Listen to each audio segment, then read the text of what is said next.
మాలకొండ వెళ్ళేసరికి ఆల్మోస్ట్ 11:30 అయితే టైం అయిపోయింది. అప్పటికే మా పెద్దమ్మ, పెదనాన్న వాళ్ళు పొంగలైతే పెట్టేశారు.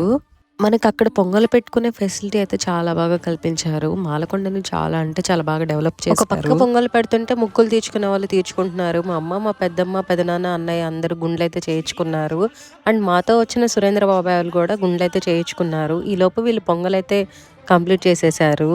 తర్వాత పెట్టిన పొంగల్నయితే మనం గొడుగు దగ్గర తీసుకెళ్ళి పెడతాము. గొడుగు అంటే గొడుగు రాయి.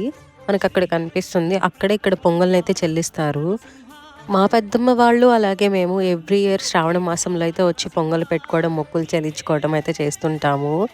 శ్రావణ మాసం అవ్వతంతోటి భక్తుల రద్దీ కూడా అదే విధంగా చాలా ఎక్కువగా అయితే అనిపించింది.